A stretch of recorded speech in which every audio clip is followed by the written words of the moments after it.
যশোর ৪ আসনে এখনও চলছে বিএনপির মনোনয়ন নিয়ে টানাটানি। দক্ষিণ বাংলা ডেস্ক রিপোর্ট। যশোর ৪ আসনে এখনও চলছে বিএনপির মনোনয়ন নিয়ে টানাটানি। প্রকৃতভাবে এই আসনের চূড়ান্ত প্রার্থী কে? মতিয়ার রহমান ফারাজি নাকি ইঞ্জিনিয়ার টিএস আইয়ুব? এই নিয়ে চলছে জল্পনা-কল্পনা। দলটির নেতাকর্মীরা পড়েছে চরম বিভ্রান্তর মধ্যে। আর মাত্র কয়েক সপ্তাহ বাকি আছে নির্বাচনের, কিন্তু এখনও ধোঁয়াশা কাটেনি ৮৮ যশোর ৪ আসনের বিএনপির প্রার্থী নিয়ে। সাধারণ সমর্থকরা পড়েছে বেশি বিড়ম্বনায়, কারণ তারা বুঝতেই পারছে না কে তাদের প্রিয় দলের প্রার্থী। আর যে যার সমর্থক, সে তার নেতাকেই এগিয়ে রাখছেন। সম্প্রতি শেষ হয়েছে ত্রয়োদশ জাতীয় সংসদ নির্বাচনের মনোনয়নপত্র যাচাই-বাছাই, যেখানে বিএনপির দলীয় মনোনয়ন নিয়ে এই আসনে ইঞ্জিনিয়ার টিএস আইয়ুব ও ফারাজি মতিয়ার রহমান দুজনই মনোনয়নপত্র জমা দেন। সেখানে যাচাই-বাছাইয়ের সময় ইঞ্জিনিয়ার সাহেবের মনোনয়নপত্রটি বাতিল করেন রিটার্নিং কর্মকর্তা, আর ফারাজি মতিয়ার রহমানের মনোনয়নপত্র বৈধ ঘোষণা করেন।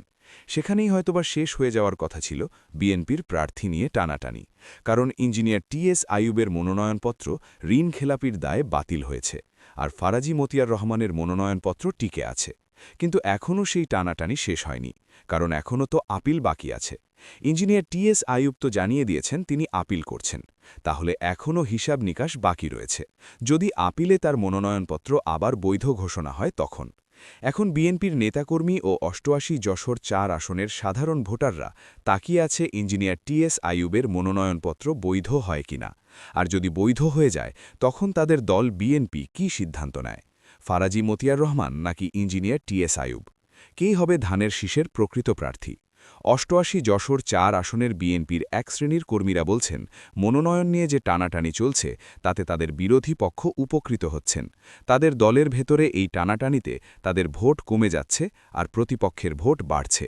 দলের ভিতরে হচ্ছে গ্রুপিং, যা নির্বাচনে প্রভাব পড়বে। তারা মনে করেন অতি দ্রুত এই মনোনয়ন নিয়ে টানাটানি বন্ধ হওয়া উচিত। জেলা ও কেন্দ্রীয় নেতাদের হস্তক্ষেপ কামনাও করেন তারা। সাথে সাথে একক প্রার্থী ঘোষণার দাবি জানিয়েছেন বিএনপির ভারপ্রাপ্ত চেয়ারম্যান তারেক রহমানের প্রতি। তারা আরও ধারণা করছেন, অতি দ্রুত এই সমস্যার সমাধান না হলে যে কোনো সময় ঘটে যেতে পারে দুই গ্রুপের মধ্যে রক্তক্ষয়ী সংঘর্ষ। সত্যের সন্ধানে দক্ষিণ বাংলা।